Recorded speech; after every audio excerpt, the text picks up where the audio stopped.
చేస్తానని చెప్తున్నారు. Make America great కాదు, మేక్ అమెరికా ఎలోన్ అని చెప్పి ఇప్పుడు ట్రంప్ ముందుకెళ్తున్నారు. నిజం చెప్పాలంటే అమెరికాను గొప్ప దేశంగా కాదు, ఒంటరి దేశంగా చేయబోతున్నాడు ట్రంప్. దానికి పరిణామాలు మనం చూస్తూనే ఉన్నాం. జరుగుతున్నటువంటి పరిణామాలు చూస్తుంటే ఖచ్చితంగా అమెరికా గొప్ప దేశం అవ్వడం పక్కన పెడితే, గొప్ప రాజ్యం అవ్వడం పక్కన పెడితే అలోన్గా మిగిలిపోయే అవకాశాలు ఉన్నాయి. ఒంటరిగా మిగిలిపోబోతుంది. చివరికి గొప్ప మిత్రులతో కొన్ని దశాబ్దాలుగా మంచి సంబంధాలు ఉన్నటువంటి మిత్రులను దూరం చేసుకుంటూ, చిన్న చిన్న ప్రపంచవ్యాప్తంగా తీవ్రమైనటువంటి వ్యతిరేకత ఉన్న వాళ్ళనో లేదంటే ఉగ్రవాదాలతో సంబంధం ఉన్న వాళ్ళనో తీసుకొచ్చి మిత్రులుగా పెట్టుకొని ఏం చేద్దామని చివరికి ట్రంప్ ఇప్పుడు చెప్తున్నారు. ఈ మధ్యకాలంలో టారిఫ్స్తో భయపెడుతున్నారు. గతంలో ఇండియన్స్కి ఉద్యోగాలు ఇవ్వద్దంటూ కంపెనీలకు చెప్పారు. ఇండియాలో పెట్టుబడులు పెట్టొద్దు అంటూ యాపిల్కి చెప్పారు.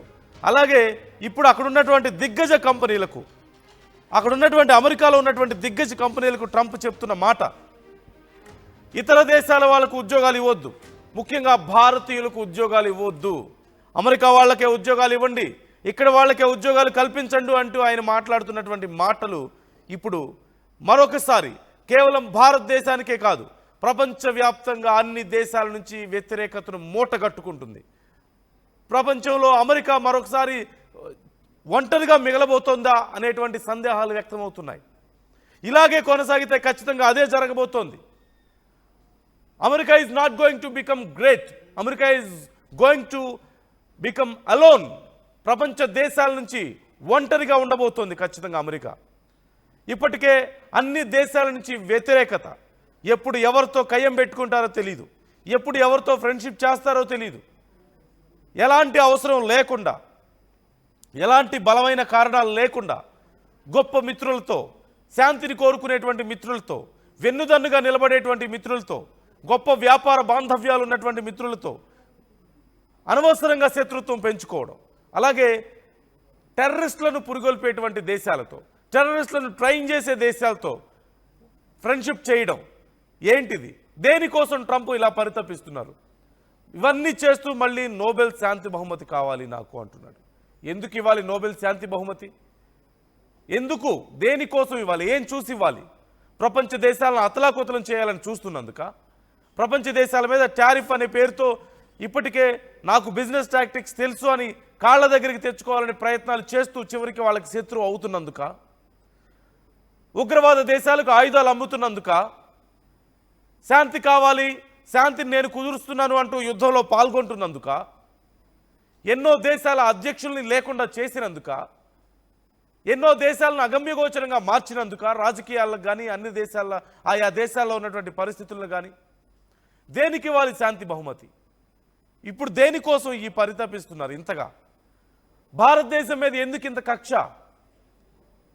భారతదేశంలో ఉద్యోగాలు ఇవ్వకూడదు భారతీయులకి, భారతదేశంలో వచ్చి పెట్టుబడులు పెట్టకూడదు పెద్ద కంపెనీలు, ఇలా ఒక అధ్యక్షుడే మాట్లాడుతుంటే ఆ దేశంలో ఇక అన్రెస్ట్ క్రియేట్ అవ్వక ఏమవుతుంది? ఇప్పటికే భారతీయుల మీద తీవ్రమైనటువంటి దాడులు జరుగుతున్నాయి, భారతీయుల మీద వివక్ష జరుగుతోంది. వెళ్ళిపోండి మా దేశం నుంచి అంటున్నారు. అక్కడ ఎందుకు వెళ్ళాలి? అమెరికాని ఇంత గొప్ప దేశంగా చేయడంలో భారతీయుల పాత్ర తక్కువనా? అక్కడ ఉన్నటువంటి దిగ్గజ కంపెనీలకు సీఈఓల స్థాయిలో ఉన్నారంటే భారతీయులు చిన్న విషయం. అది ఎంత కృషి చేయకపోతే ఆ కంపెనీలకు ఎంత లాభం చేకూర్చకపోతే ఆ స్థాయికి వెళ్తారు? ఒకసారి ట్రంప్ ఏమన్నారో చూద్దాం. And slashing profits in Ireland, you know that. For too long, much of our tech industry pursued a radical globalism that left millions of Americans feeling distrustful and betrayed. And you know that. Everybody knows that. Everybody in this room certainly does. Many of our largest tech companies have reaped the blessings of American freedom while building their factories in China, hiring workers in India, and slashing profits in Ireland. You know that. All the while dismissing and even censoring their fellow citizens right here at home. Under President Trump, those days are over. We need U.S. technology companies to be all in for America. We want you to put America first. You have to do that. That's all we ask. That's all we ask. For too long, much of our tech industry pursued a radical globalism that left millions of Americans feeling distrustful and betrayed. And you know that. Everybody knows that. Everybody in this room certainly does. Many. ఇక చేసింది చాలు, ప్రపంచ దేశాలకి మన దేశానికి మనం చేసుకుందాం అంటున్నారు. అమెరికన్స్కే ఉద్యోగాలు ఇవ్వాలి, ఇతర దేశాలకి ఇవ్వద్దు, ఇండియాకి ఇవ్వద్దు అంటూ ఆయన చెప్తున్నారు. RTV పోల్లో మీ అభిప్రాయాన్ని వ్యక్తం చేయండి. ఇండియా అంటే ట్రంప్ భయపడుతున్నారా? ఎందుకు ఇలా వ్యవహరిస్తున్నారు? ట్రంప్కి ఎందుకు ఇండియా అంటే ఇంత కోపం? అమెరికా ఇంత గొప్పగా ఎదగడంలో భారతీయుల పాత్ర మరవలేంది కదా? ఎందుకని మరి ఇంత వివక్ష చూపిస్తున్నారు? ఎందుకింత మనల్ని అసహించుకుంటున్నారు? ఎందుకు మన మీద ఇలాంటి ప్రతీకార చర్యలకు దిగుతున్నారు? మీ అభిప్రాయాలు మాతో పంచుకోండి. కళ్యాణ్ నాతో జాయిన్ అవుతున్నారు, మా కొలీగ్. కళ్యాణ్, ట్రంప్ వ్యాఖ్యల్ని మనం ఎలా అర్థం చేసుకోవాలి? దేనికోసం ఇదంతా చేస్తున్నాడు? అసలు ఏం సాధించబోతున్నాడు చివరికి?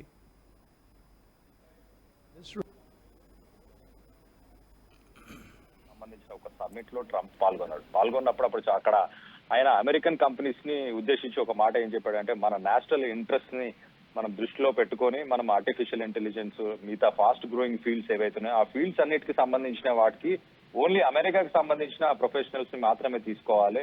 ఒక పక్కన ఇండియా చూసుకుంటే ఇండియా ప్రొఫెషనల్స్ వాళ్ళు బాగా గ్రో అవుతున్నారు, వాళ్ళకి ఎక్కువ ఆపర్చునిటీస్ వస్తున్నాయి. సో మన కంపెనీస్ వాళ్ళని హైర్ చేసుకోకూడదు, మిగతా దేశాలకు సంబంధించిన వాళ్ళని ఎవరిని హైర్ చేసుకోకూడదు. ఎస్పెషల్లీ ఇండియా పేరు మాత్రం తీసాడు ఆయన. ఇండియాకు సంబంధించిన వాళ్ళని ఎవరిని హైర్ చేసుకోకూడదు.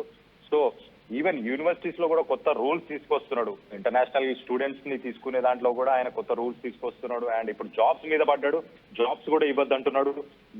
2 రోజుల క్రితం నా ఫ్రెండ్ ఒక అతనితో మాట్లాడాను, అమెరికాతో, నా క్లాస్మేట్ తోని. తనతో మాట్లాడినప్పుడు తను ఏం చెప్తున్నాడు, ఇండియాకి యాక్చువల్ గా అక్టోబర్ లో వస్తామని ప్లాన్ చేశాడు, కానీ ఇప్పుడు అతను రావాలనుకున్న ట్రిప్ ని కూడా విరమించుకున్నాడు. ఎందుకు అని నేను అడిగితే, ఒకసారి అటు వచ్చిన తర్వాత రిటర్న్ మళ్ళీ నన్ను లోపలికి రానిస్తారో లేదో తెలియదు, నాకు గ్రీన్ కార్డు ఉన్నా కూడా నా సిచ్యువేషన్ ఇలా ఉంది ప్రస్తుతానికి, మా లాయర్స్ వీళ్ళందరూ కూడా ఎవరు వెళ్ళొద్దని చెప్తున్నారు అని చెప్పి అంటున్నారు. సో అమెరికాకి సంబంధించిన వాళ్ళు యాక్చువల్ గా కొంచెం గతానికి వెళ్ళి మనం మాట్లాడుకుంటే కనుక, వీళ్ళు అమెరికా అసలు ఎప్పుడు ఫామ్ అయింది? ఒక 400-500 సంవత్సరాల మధ్యలో ఫామ్ అయిన కంట్రీ అది. ఉండే వాళ్ళు ఎవరు? నేటివ్ ఇండియన్స్ అని ఉంటారు, అంటే వాళ్ళు అసలు లేరు.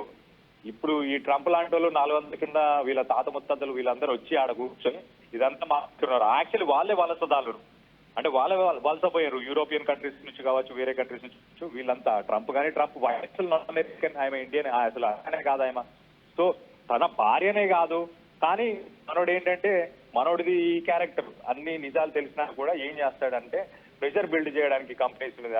రీసెంట్ గా మనం చూసుకుంటే ఇంటెల్ కి ఆయన ఇండోనేషియాకి సంబంధించినోడు. సో నువ్వు వండకూడదు, నువ్వు వెళ్ళిపోవాలి, నువ్వు రిజైన్ చేయి అని చెప్పి ఆయన మీద ప్రెషర్ బిల్డ్ చేశాడు. సో ఏంటంటే ఎటు తిరిగినా ఎటు చూసినా ఓట్ బ్యాంక్ ఏదైతే మేక్ ఇన్ అమెరికా అన్న కాన్సెప్ట్ తోనే ఆయన ఎలక్షన్ గెలిచాడో అదే నినాదాన్ని ఇంకా ముందుకు తీసుకెళ్తున్నాడు అంతే. దానికి ఏంటంటే ఇండియాని బ్లేమ్ గేమ్ ఒకటి ఆడుతున్నాడు ఇండియాతోని. సో ఇండియన్ సిటిజన్స్ అంటాడు, ఇండియన్ జాబ్స్ ఇక్కడ ఉన్నాయి అంటాడు, జాబ్స్ కి వాళ్ళు ఉండకూడదు అంటారు, లేకపోతే ట్యాక్సెస్ వేయడం కానీ, ఇదంతా మన మీద చూపిస్తున్నాడు. అదే, అంతకుమించి ఏం లేదు. అది ఎక్కువ రోజు సాగదు. ఎండ్ ఆఫ్ ద డే రోజు అది ఎండ్. మనకి వాళ్ళకి ట్రేడ్ రిలేషన్స్ కావచ్చు, మిగతా ట్రేడ్ రిలేషన్స్ కావచ్చు, మనకంతా బాగానే ఉంది. ఇప్పుడు మిగతా కంట్రీస్ పోల్చుకుంటే మనకి యుఎస్ కి జరిగే దాంట్లో జీడీపీ హార్డ్లీ 2%. మన ఆర్బీఐ గవర్నర్ కూడా చాలా క్లియర్ గా చెప్పారు ఏంటంటే, అమెరికాతోని మనకు ఈ ట్రేడింగ్ టారిఫ్స్ గురించి ఏదైతే ఇష్యూ వస్తుందో, ఈ ఇష్యూ వల్ల మనకి ప్రాబ్లం ఉండదు ఫ్యూచర్ లో కూడా. దీని ఎఫెక్ట్స్ బయటికి రావడానికి, ఒకవేళ ఇంప్లిమెంట్ చేసినా దీని ఎఫెక్ట్స్ బయటికి రావడానికి ఒక 2-3 క్వార్టర్స్, అంటే ఇయర్ ఎండింగ్ క్వార్టర్స్. ఆ ఇయర్ ఎండింగ్ కూడా మనకు పెద్ద డిఫరెన్స్ ఏమంటుంది, 0.5 నుంచి 0.7% మాత్రమే మనకు డిఫరెన్స్ ఇస్తుంది జీడీపీలో అని చెప్పి ఆయన చెప్పుకొచ్చారు. ఒక విషయం ఏంటంటే, అమెరికాలో ఎవరైతే ఇండియన్స్ ఉన్నారో వాళ్ళు మనకి సంబంధించిన ముడి సరుకులు ఏవైతే ఉప్పులు పప్పులు కావచ్చు ఇలాంటివన్నీ కొనడానికి కొద్దిగా ఇబ్బంది పడచ్చు కొన్ని రోజులు. బట్ దానికి కూడా ఏదో ఒక సొల్యూషన్ దొరికే ఛాన్సెస్ ఉంటాయి ఖచ్చితంగా. దానికి ప్రత్యామ్నాయాలు కూడా భారత ప్రభుత్వం ప్లాన్ చేస్తుంది. ఇంకో పక్కన మోదీ చూస్తే, నేను యాక్చువల్ గా మోదీ ఏంటంటే ఫార్మర్స్ కి సంబంధించి, అలాగే ఇక్కడ ఫిషరీస్ కి సంబంధించి ఈ సెక్టార్స్ లో వీళ్ళు దూరాలని ప్లాన్ చేస్తున్నారు అమెరికన్స్. ఎస్పెషల్లీ ట్రంప్ ఆ సెగ్మెంట్ టచ్ చేయాలని ట్రై చేస్తున్నాడు. వాళ్ళని రానియకుండానే మనం కొంచెం ఆపుతున్నాం. సో ఖచ్చితంగా మోదీ కూడా ఒక స్టేట్మెంట్ చాలా క్లియర్ గా ఏం చెప్పారంటే, ఇక్కడ ఉండే ప్రజల కోసం కావచ్చు, ఇక్కడ ఉండే రైతుల కోసం, అలాగే ఇక్కడ ఉండే మత్స్యకారుల కోసం, వీళ్ళందరి కోసం నేను ఖచ్చితంగా నిల్చుంటాను. దేనికైనా నేను రెడీ. ఇది దానివల్ల నష్టపోయిన ప్రాబ్లం లేదు, కానీ దీన్ని ఫేస్ చేస్తాను, నేను వీళ్ళందరికీ మద్దతుగా ఉంటాను. అలాగే మనం చూస్తే మన తెలుగు రాష్ట్రాల్లో కూడా ఇప్పటికే సబ్సిడీలు ఇస్తున్నారు ఈ రంగాలకు సంబంధించిన వాళ్ళకి. అండ్ ఇంకొకటి ఎక్స్పోర్ట్స్ సంబంధించి ఏంటంటే టెక్స్టైల్స్ కావచ్చు, లేకపోతే అలాగే జ్యువెలరీ కానీ, ఆటోమోటివ్ పార్ట్స్ కానీ, ఇలాంటి వాటి మీద కొంచెం ఎఫెక్ట్ పడే అవకాశం ఉంది. దానికి కూడా మనం రానున్న రోజుల్లో దానికి ఇంకొక ఆప్షన్ ఎత్తుకునే అవసరం ఉంది. ఆల్రెడీ ఆ పనిలో కూడా మన కేంద్ర ప్రభుత్వాలు, రాష్ట్ర ప్రభుత్వాలు నిమగ్నం అయిపోయి ఉన్నట్టు కూడా మనకు. సో పెద్దగా ట్రంప్ చేసే హడావిడికి మనం ఏమి భయపడాల్సిన ప్రాబ్లం లేదు. ఎందుకన్నానంటే ఎండ్ ఆఫ్ ద డే అది ఆయనకే లాస్ మేకింగ్. ఎట్లా అంటే ఇప్పుడు 400 సంవత్సరాల కింద industrial revolution, second industrial revolution వచ్చినాక మ్యానుఫ్యాక్చరింగ్ ఇండస్ట్రీస్ ఇవన్నీ స్టార్ట్ అయిపోయిన తర్వాత చీప్ లేబర్ కావాలి అని చెప్పి, లేకపోతే తక్కువలో పని అయిపోవాలని చెప్పి చైనాకి కానీ, ఇండియాకి కానీ, మయన్మార్ కి కానీ, టెక్స్టైల్స్ పరంగా బంగ్లాదేశ్ కి కానీ, ఇలా వివిధ కంట్రీస్ కి వాళ్ళు అన్ని అవుట్ సోర్స్ చేసేసారు. వాళ్ళు చేసి వాళ్ళే మిడిల్ మ్యాన్ బోన్ ని ఇరగొట్టింది అమెరికన్సే. వాళ్ళే ఇరగొట్టుకొని ఇప్పుడు ఏంటి, ఇప్పుడు మాకు పని దొరకట్లేదు, సో ఇండియన్స్ కి పని ఇవ్వకూడదు అని చెప్పి ఇప్పుడు ఆ కాన్సెప్ట్ ని just it's a political agenda అని చెప్పుకోవాలి చాలా క్లియర్ గా. ఆ ఎజెండాని తీసుకొచ్చి ఇదంతా ఏదో షో ఆఫ్ చేస్తున్నారు తప్పించి, ఇప్పటికిప్పుడు వాళ్ళ ఐఫోన్ మ్యానుఫ్యాక్చర్ చేసిన ఒక్కొక్క ఐఫోన్ 4 లక్షలు 5 లక్షలు ఖరీదు చేస్తుంది. యాపిల్ ఇండియాలో పెట్టే ఫ్యాక్టరీని పెట్టొద్దని చెప్పి అన్నారు, కానీ వాళ్ళు వినట్లేదు. At the same time Tesla చూసుకుంటే మనం చూస్తే ఇలాన్ మస్క్ ను కూడా ఇలానే పలు రకాలుగా ఇబ్బందులు పెడితే ఇలాన్ మస్క్ కూడా సొంత పార్టీ స్టార్ట్ చేసుకుంటాను, నీ సంగతి చెప్తానని చెప్పి ఆయన కూడా బయటకు వచ్చాడు. అమెరికన్స్ కూడా అందరూ ఏం హ్యాపీగా లేరు ట్రంప్ తోని. ఆయనకి ఎగ్నెస్ట్ గా ఎందుకు ఓటేసాం రా బాబు వీడికి ఉన్న పరిస్థితి కూడా ఉంది. చాలా మంది బిజినెస్ మెన్స్ అలానే అనుకుంటున్నారు. అండ్ అలానే వేరే కంపెనీస్, మెయిన్ గా ట్రంప్ ఇదంతా చేసేది ఒకటే, వార్ సిచ్యువేషన్స్ అన్ని క్రియేట్ చేయడానికి. వార్ తోని ఆయనకి ఎవరైతే స్పాన్సర్ చేసినారో వాళ్ళంతా వెపన్స్ మ్యానుఫ్యాక్చర్ చేసే కంపెనీస్ కి సంబంధించిన వాళ్ళు, ఆ కంపెనీస్ కి లబ్ధి పొందేలాగా ఇటు ఇజ్రాయెల్ గాజా ఇష్యూ కావచ్చు, అటు యుక్రెయిన్ రష్యా ఇష్యూ కావచ్చు, లేకపోతే పాకిస్తాన్ ని ప్రొవోక్ చేయడము, లేకపోతే పాకిస్తాన్ కి సంబంధించిన ఆర్మీ చీఫ్ ని పిలవడము, ఇవన్నీ ఈ సిరీస్ ఆఫ్ ఈవెంట్స్ అన్ని మనం కనుక ఒక్కసారి వెనక్కి తిరిగి చూసుకుంటే కనుక, ఒక పక్కన ప్రొవోక్ చేస్తున్నాడు, నేను పీస్ లీడర్, నాకు నోబెల్ ప్రైజ్ ఇవ్వాలి అని చెప్పి ఇదంతా చెప్తున్నాడు, ఇంకో పక్కన చేసేవన్నీ చేస్తున్నాడు. ఎండ్ ఆఫ్ ద డే ఎవరు లబ్ధి పొందట్లేదు, అమెరికన్స్ కూడా లబ్ధి పొందట్లేదు, వాళ్ళు కూడా హ్యాపీగా లేరు. ఎట్ ద సేమ్ టైం అందరినీ ఇలా ఇబ్బంది పెడుతున్నాడు. సో మ్యాడ్ మ్యాన్ థియరీ అనుకోవచ్చు, ఏదో పిచ్చోడి చేతిలో రాయిలాగా మారిపోయింది. వాడు పొరపాటున ఏదో అయిపోయాడు ఈసారి, కానీ ఇంకోసారి అయ్యే అవకాశం కూడా లేదు. వాళ్ళ రాజ్యాంగంలో ఇంకొకసారి మళ్ళీ ప్రెసిడెంట్ గా ఉండే అవకాశం కూడా లేదు. కాబట్టి వాడి పీడ ఇంకొన్ని రోజులు ఆగితే విరగడైపోతుంది అని చెప్పి చెప్పుకోవాలి మనం. Right. Thank you Kalyan, thanks for the details. మొత్తం మీద ట్రంప్ వ్యవహరిస్తున్నటువంటి తీరు ఇప్పుడు చర్చనీయాంశంగా మారింది. ఒక రకంగా చెప్పాలంటే తీవ్రమైనటువంటి విమర్శలను ఎదుర్కొంటుంది. మీ అభిప్రాయాలను పంచుకోండి. ట్రంప్ ఇండియాకు భయపడుతున్నారా? ఎందుకు ఇండియా మీద ఇంత కక్ష చూపిస్తున్నారు? నిజంగానే ట్రంప్ అవలంబిస్తున్నటువంటి తీరు అమెరికాను చాలా గొప్ప దేశంగా, గొప్ప రాజ్యంగా నిలబెట్టబోతుందా ప్రపంచ దేశాల ముందు? ఇలా వ్యవహరిస్తే నిజంగా అలాంటి ఒక పరిణామం, అలాంటి ఒక రిజల్ట్ వస్తుందా?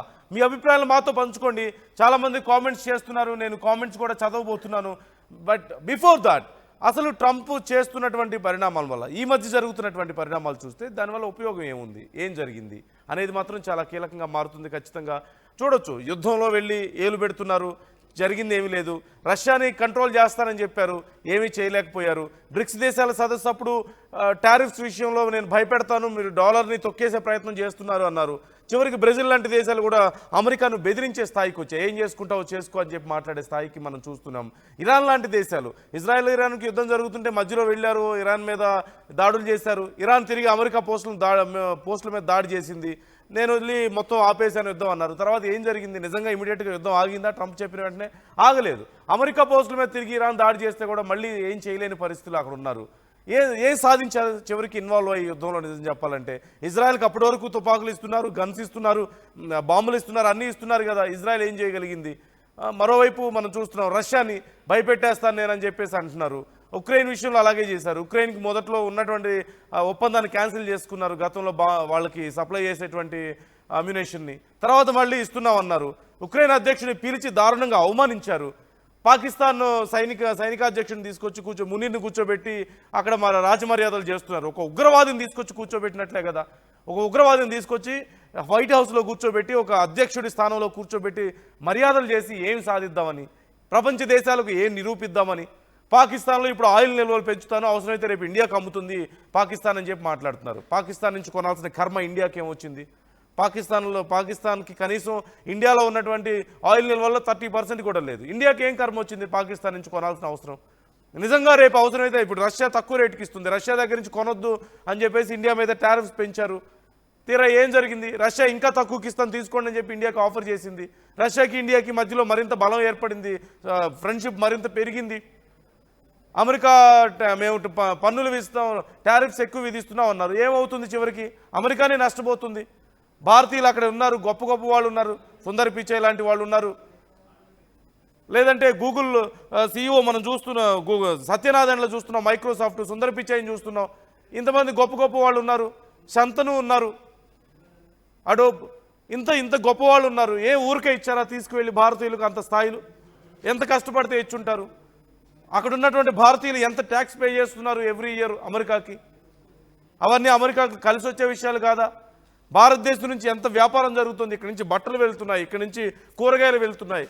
చివరికి ఒక పండగ వస్తే ఇక్కడి నుంచి పిండి వంటలు వెళ్తాయి, సంక్రాంతి వస్తే పిండి వంటలు ఇక్కడి నుంచి వెళ్తాయి. లేదంటే ఇక్కడి నుంచే హలీం కూడా వెళ్తుంది, హైదరాబాద్ నుంచి హలీం వెళ్తుంది. చిన్న అన్స్కిల్డ్ లేబర్ అంతా కూడా కేరళ నుంచి, తెలంగాణ నుంచి ఎంతమంది వెళ్ళట్లేదు? భారతదేశం మీద ఇంత దారుణంగా డిపెండ్ అవుతున్నారు అక్కడ వాళ్ళు. అలాంటిది ఎందుకు? మన డబ్బు నిజంగా చాలా జేబులో వేసుకుంటుంది అమెరికా. మనం ఆయుధాలు కొంటున్నాం, అక్కడి నుంచి జెట్స్ కొంటున్నాం, ఫైటర్ జెట్స్ కొంటున్నాం. ఇప్పుడు క్యాన్సిల్ చేసుకున్నాం అనుకోండి. ఇప్పుడు ఏమైంది? మనల్ని బెదిరించారు, ఫైటర్ జెట్స్ మేము కొనమని చెప్పాం, అవసరమైతే రష్యా నుంచి తీసుకుంటాం. ఏం జరుగుతుంది? రైట్, ఒకసారి నేను కామెంట్స్ చూస్తాను. చాలామంది కామెంట్స్ చేస్తున్నారు, వాళ్ళ అభిప్రాయాలు ఎలా ఉన్నాయో ఒకసారి చూద్దాం. రైట్, ఒక్కసారి కామెంట్స్ చూద్దాం. కామెంట్స్ చూసిన తర్వాత మరొకసారి ట్రంప్ ఏమన్నారు అనేది విందాం. మనం ఒక ఆర్టీవీ నిర్వహించినటువంటి ఒక పోల్లో ట్రంప్ భారతదేశానికి భయపడుతున్నారా, ఇండియా అంటే భయపడుతున్నారంటే ఎస్ అని 87% మంది అంటే 13% మంది నో అంటున్నారు. అంటే ఎక్కువ మంది అభిప్రాయం అదే, ట్రంప్ ఎందుకు ఇంత ఇన్సెక్యూర్గా ఉంటున్నారు ఇండియా విషయంలో? ఇండియా ఎదుగుతుంది, రేపు అమెరికాకి ఏమైనా పోటీ ఇస్తుందని భయమా? లేదంటే అమెరికా మాత్రమే గొప్ప దేశంగా ఉండాలి, ఏ దేశాలు ఎదగకూడదనేటువంటి ఒక కుట్రపూరితమైనటువంటి నిర్ణయమా? కారణం ఏదైనా సరే. మరోవైపు చాలామంది కామెంట్స్ చేస్తున్నారు, ఒకసారి నేను కామెంట్స్ చూస్తాను. కొత్తపల్లి రాజీ కామెంట్ చేస్తున్నారు, he makes it break not great అంటున్నారు.